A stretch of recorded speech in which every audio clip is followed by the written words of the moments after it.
पहले तो यही जान लेना जरूरी है कि श्रीमद् भागवत महापुराण क्या है। आज हमारे सनातन धर्मावलंबियों की स्थिति ये है कि अच्छे अच्छे पढ़े लिखे लोग उनकी ये स्थिति है कि अपने सनातन धर्म के सामान्य स्वरूप से भी परिचित नहीं। ये बड़ी विडंबना है। श्रीमद् भागवत महापुराण और श्रीमद् भगवत गीता का अंतर उन्हें नहीं मालूम। श्रीमद् भागवत की कथा होगी तो श्रीमद् भगवत गीता का प्रवचन होने जा रहा है, ऐसा व्याख्यान होता है। यह समाज की दयनीय स्थिति है। हमारे अपने ग्रंथों का सामान्यतया हम नाम और परिचय भी ठीक से नहीं जान रहे। हमारे सनातन धर्म के आधारभूत ग्रंथ क्या हैं और उन ग्रंथों में मूल रूप से क्या कहा गया है, इतनी बात भी अगर हम ठीक से जानते रहें तो शायद धर्म के नाम पर हम भ्रमित नहीं होंगे। लेकिन विडंबना यह है कि आज धर्म के नाम पर लोगों को बरगलाया जाता है और लोग भ्रमित होते हैं, क्योंकि धर्म का मतलब लोगों ने केवल इतना समझा कि धर्म केवल हमारी सांसारिक इच्छाओं की पूर्ति का साधन मात्र है। धर्म से केवल हमारी सांसारिक इच्छाएं पूरी होंगी, हमारे बिगड़े काम बनेंगे। हम जो चाह रहे हैं, चाहे हमारी चाह गलत हो चाहे अच्छी हो, धर्म का सहारा लेंगे तो पूरी हो जाएगी। इन विडंबनाओं के कारण ही धर्म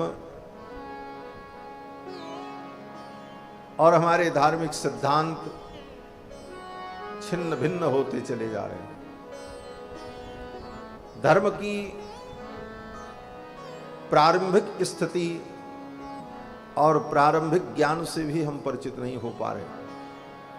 कारण कि जब आवश्यकता महसूस होती है, लगता है कि थोड़ा कुछ धर्म उर्म करना चाहिए तो कर लेते हैं, जो समझ में आता है ऐसे ही कर लेते हैं, और उतने मात्र से अपने को धर्मात्मा और हमने धर्म किया इसका एक क्षुद्र अभिमान जीवन में जरूर पाल लेते हैं, और होता कुछ नहीं। सर्वप्रथम हमें अपने सनातन धर्म के मूल सिद्धांतों को समझने की आवश्यकता है। आज के युग में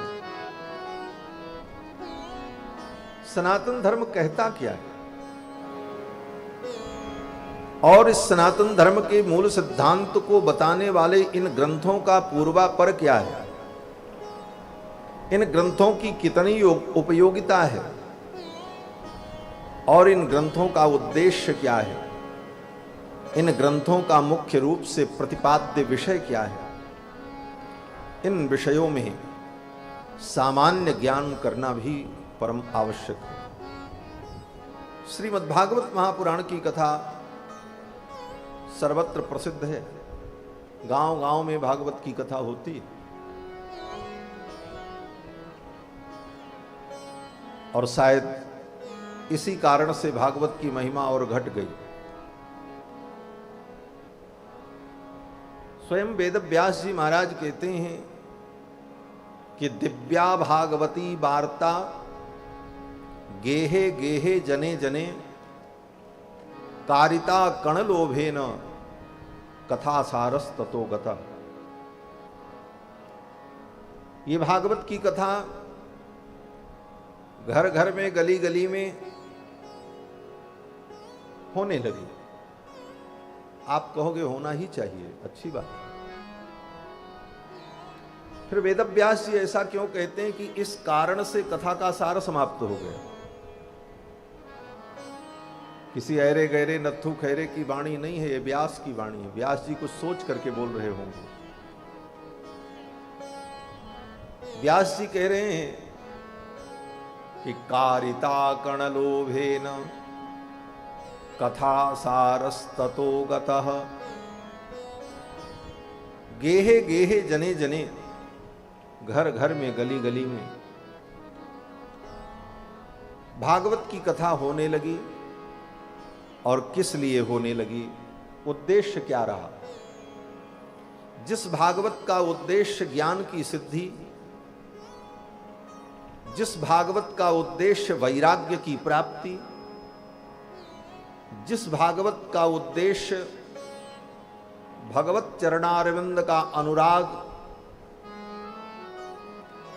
जिस भागवत का उद्देश्य भगवान की दिव्य ललित लीलाओं का आस्वादन, वह उद्देश्य पीछे रह गया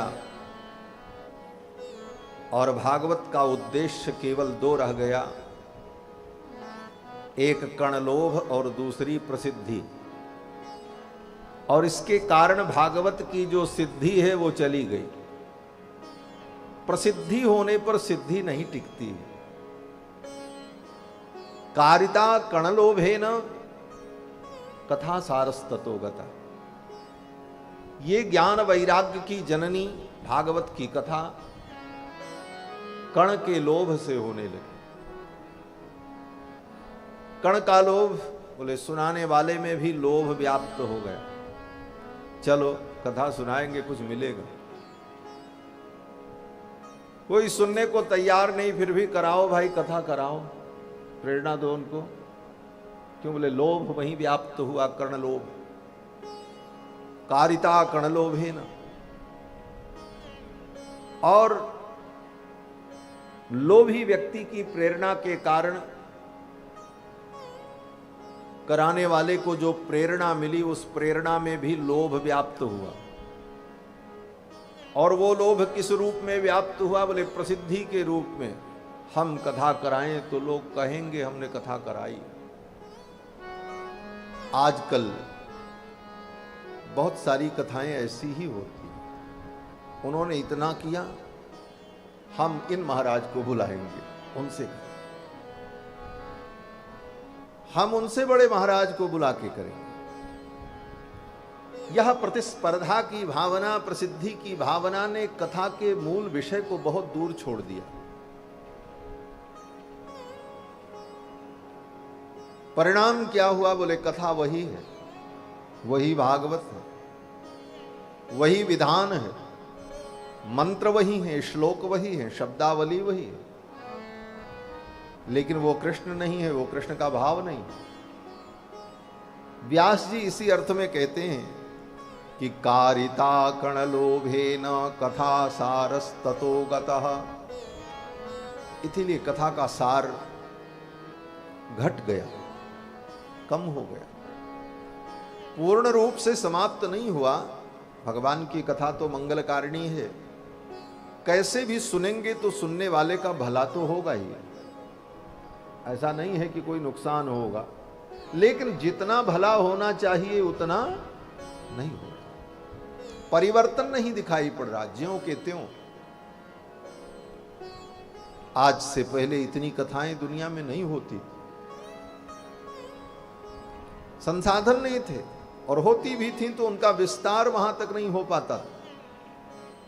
आज इतने संसाधन हैं, जन जन तक कथा पहुंच रही है, लेकिन परिवर्तन कहीं नहीं है, ज्यों का त्यों। उससे ज्यादा विकृतियां व्याप्त हो गईं, विकार आ गए लोगों। जो कथा जीव को निर्विकार करती है, जो कथा जीव को वैराग्य और ज्ञान में दृढ़ करती है, इस कथा का वो फल आज दिखाई नहीं पड़ रहा। ये बड़ी विडंबना है। कारण बोले कहीं न कहीं हम गलतियां कर रहे हैं, और उन गलतियों के कारण प्रयास करने पर भी पूर्ण फल प्राप्त नहीं हो रहा। ये श्रीमद् भागवत महापुराण की कथा मूल रूप से ज्ञान, वैराग्य और भक्ति को उत्पन्न करने के, जो ज्ञान, जो वैराग्य, जो भक्ति हमारी संसार की माया के कारण, प्रपंच के कारण तिरोहित हो गई, उस ज्ञान, वैराग्य, भक्ति को पुनः हम प्राप्त करें, उसे जागृत करें। इसलिए भागवत करें। संसार का हमारा मोह और भ्रम ये दूर हो, इसलिए कथा है। और उसी मोह में, उसी भ्रम में जीते रहे, कुछ देर के लिए इन कथाओं को सुन लिया और चल पड़े, तो इन कथाओं के उद्देश्य की पूर्ति नहीं हुई। इसी कथा को सुनकर सुखदेव जी का मृत्यु भय दूर हो गया और राजा परीक्षित का मृत्यु भय दूर हो गया। इसी कथा को सुनकर गोकर्ण जैसे और धुंधकारी जैसे प्रेत को मुक्ति की प्राप्ति हो गई। इस कथा को सुनकर के भक्ति महारानी आह्लादित हो गई। इस कथा को सुनकर के ज्ञान वैराग्य स्वस्थ हो गए, युवा हो गए। और इस कथा को सुनकर के न हमारा ज्ञान ठीक हो रहा है, न वैराग्य ठीक हो रहा है, न भक्ति स्वस्थ हो रही है, न धुंधकारी प्रेत छोड़ रहा है।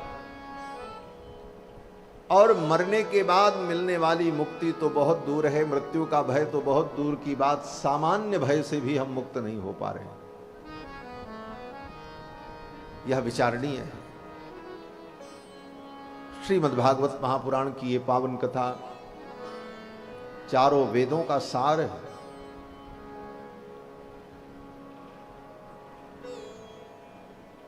श्रीमद्भागवत महापुराण और श्रीमद्भगवत गीता में बहुत अंतर है। अभी मैं एक जगह कथा करने गया था, वहां पे एक बड़े ही संभ्रांत परिवार के व्यक्ति और आधुनिक शिक्षा की जो पढ़ाई है, इस पढ़ाई में बहुत ऊंची पढ़ाई किए हुए व्यक्ति, जिनके पास विश्व स्तर की डिग्रियां हैं और उनको अपने क्षेत्र में बहुत बड़े बड़े पुरस्कार मिले हुए, और सनातन धर्मी होते हुए उनको श्रीमद् भगवत गीता और श्रीमद् भागवत का अंतर तक नहीं पता था। आज वो मुझे बात याद आ गई, इसलिए मैंने वहां से शुरू किया कथन। फिर आधे घंटे बैठ करके उनको हमने समझाया श्रीमद् भगवत गीता, पहले तो शब्द का अर्थ ही समझ लो।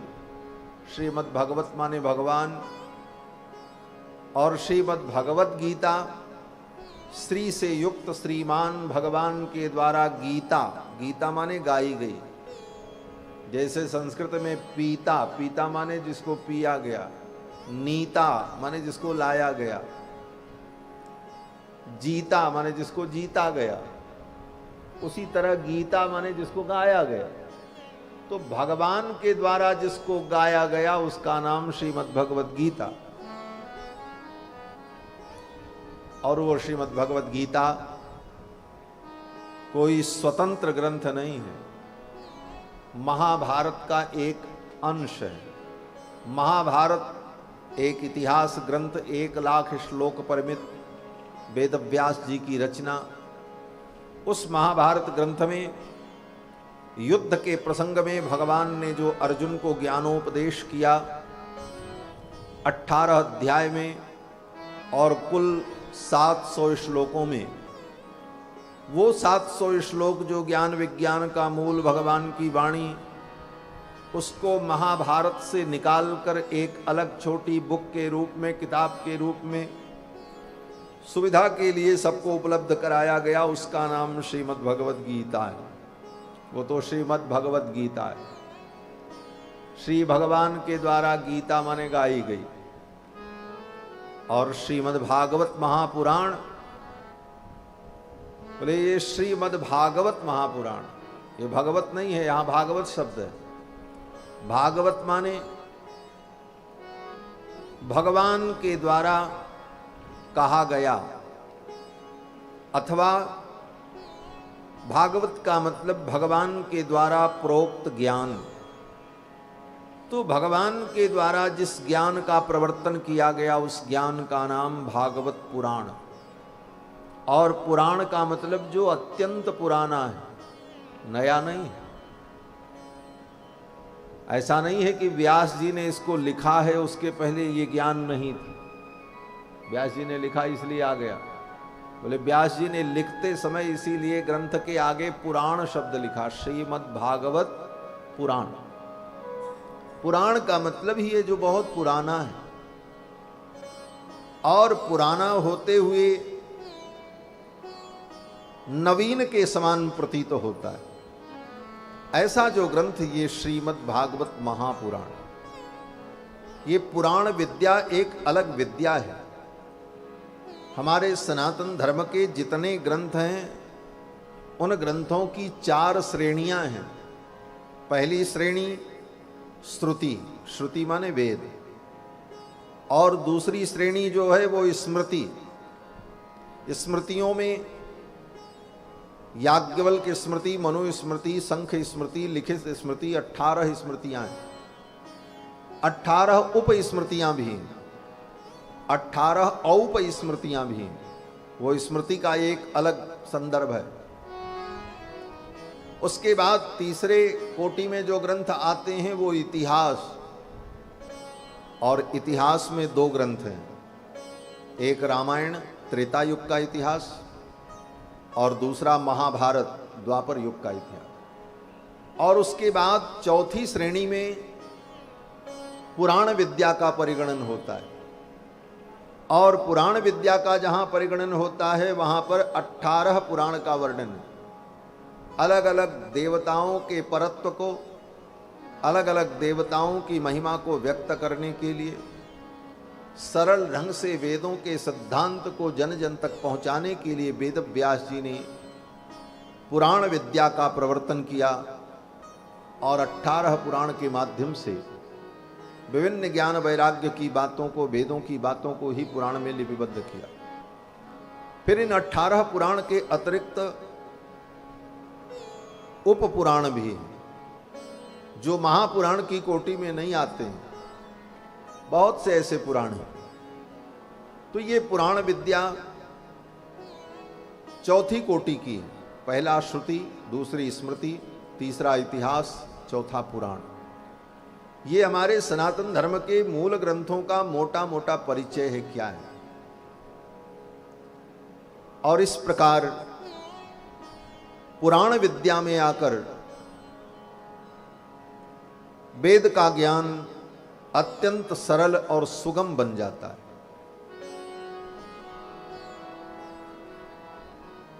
जैसे समुद्र का जल प्रक्रिया में जब लगता है तो बाष्पीकरण होकर के आकाश में जाता है, फिर वो बादल बनकर के पहाड़ों पर बरसता है, और फिर पहाड़ों पर बरसकर नदियों के माध्यम से वो प्रवर्तित होकर के जब आता है तो निर्मल होकर के सबके लिए सुलभ हो जाता है। उसी प्रकार वेद के द्वारा प्रवर्तित ज्ञान ही स्मृतियों में भाषित होता है, फिर स्मृतियों का ही ज्ञान इतिहास में आकर के और सरल और सुगम बनता है, फिर इतिहास में जो वर्णित ज्ञान विज्ञान है वही आकर के पुराण में और सुगम और सरल बन करके सब प्राणियों के लिए, जन जन के लिए सुलभ बनता है। तो ये पुराण विद्या बड़ी ही सरल विद्या है, जिस विद्या के माध्यम से श्रवण मात्र से, श्रद्धा मात्र से हम ज्ञान विज्ञान भक्ति से संपन्न हो सकते हैं। इसका यही उद्देश्य है। ज्ञान विज्ञान की सिद्धि तो वेदों से भी हो सकती है, वेद तो सर्वोपरि, और ज्ञान विज्ञान भक्ति की प्राप्ति स्मृतियों से भी हो सकती है। लेकिन पुराण विद्या के माध्यम से वही ज्ञान वैराग्य भक्ति बहुत ही सरल और सुगम बन जाती है, सबके लिए सुलभ हो जाती है। सरलता से हम उसे प्राप्त कर लेते हैं। इसलिए इस विद्या का इस कलयुग में बहुत बड़ा उपयोग है। कलयुग में पुराण की गाथा को सुन सुन करके व्यक्ति श्रद्धा से ज्ञान विज्ञान संपन्न हो जाता है, वैराग्य संपन्न हो जाता है। इसी दृष्टि से पुराण के श्रवण का शास्त्र ने विधान किया है। समय समय पर पुराण को श्रवण करना चाहिए और श्रद्धा भाव से इसे श्रवण करना चाहिए। श्रीमद्भागवत महापुराण श्री वेदव्यास जी महाराज की अंतिम कृति है। श्रीमद्भागवत महापुराण के बाद वेदव्यास जी ने कुछ नहीं लिखा, क्योंकि इसके बाद लिखने के लिए वेदव्यास जी को कुछ बचा ही नहीं। जो ज्ञान विज्ञान था सब अंतिम ज्ञान विज्ञान, चरम ज्ञान श्रीमद्भागवत महापुराण में उन्होंने प्रकट कर दिया। अब इसके आगे कुछ लिखने की आवश्यकता नहीं थी। इसलिए श्रीमद्भागवत की रचना करने के बाद व्यास जी ने अपनी पवित्र लेखनी को विराम कर दिया। इसके बाद उन्होंने कुछ